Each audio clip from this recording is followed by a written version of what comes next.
Hello គិតទៅជីវិតការនៅពីក្មេងខុសពីឥឡូវហើយក៏ដូចជាបងនេះដែរខ្ញុំគ្រាន់តែចង់បង្ហាញពីអារម្មណ៍ខ្លះក៏ដូចជារំលឹកនៅអនុស្សាវរីយ៍ចាស់ពីមុនហើយខ្ញុំសង្ឃឹមថាមិត្តភ័ក្តិរបស់ខ្ញុំទាំងអស់គ្នាកាលនៅពីក្មេងក៏នឹងបានស្ដាប់ឮ Okay Listen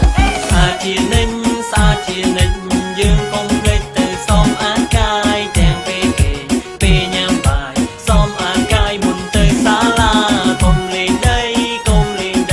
នាំតុងភ័យដល់យើងក្រុមគ្នាតែក្រុមវេលាទៅប្រើឆាគូមក Listen កាលពីខ្ញុំនៅក្មេងខ្ញុំចេះចិត្តស្រៀងបទនឹងតែនៅចាំបានឬទេនៅជីវិតបានថតសរសើរឲ្យតែម៉ោង12មិនទាន់ទៀងកាតារត់ទៅសាលាដើម្បីបានជួបជុំមិត្តភក្តិនិយាយពីរឿងតុក្កតាគ្មានអីពួកខ្ញុំអួតតែពីរឿងហ្នឹងដល់និយាយមិនចូលគ្នាតាំងឆ្លោះតាំងខឹងពេលដែលខ្ញុំពេញនិយមប្រើនៅជំនាន់នងហើយចាំមើលតាក្អូនឲ្យជុំលេងចូលឯងហើយខ្ញុំនៅបាត់ធំឬមួយដែលខ្ញុំស្គាល់ជាងគេរៀនមួយថ្ងៃ6ម៉ោងមិនដែលឃើញមានម៉ោងលេបនោះទេមានតែគ្រូម្នាក់គាត់បង្រៀនមិនឲ្យរូបខ្ញុំទំនេរនៅក្នុងចិត្តខ្ញុំខឹងដែរតែមិនដឹងជាធ្វើល្មិចមានតែខំប្រឹងធ្វើល្មិចឈឺក្បាលនៅក្តៅខ្លួនប្រាប់គ្រូថាវិលមុខនៅមកសុកចង់ទៅផ្ទះដល់ពេលគ្រូអនុញ្ញាតស្វាងដោយគេចាប់ផ្ទះរៀបសៀវភៅលឿនដោយរួនចាស់ប្រពីរបស់សាលារបស់ខ្ញុំជាស្រេចជានិញសាជានិញយើងកុំភ្លេចទៅសមអាកាយទាំងពេលគេពេលញ៉ាំបាយសមអាកាយមុនទៅសាលា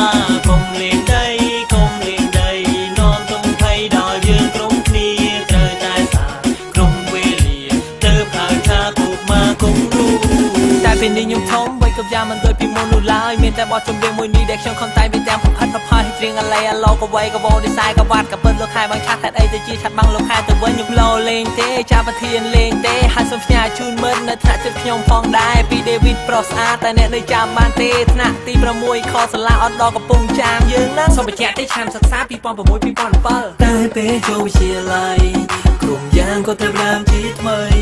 បាត់ដំបងដីថ្មីសម្បូរដោយក្តីស្រឡាញ់សេចក្តីអាណិតពេញចិនចេញពីក្នុងបេះដូងសង្ឃឹមថាមិននឹងស្ដាប់ឮ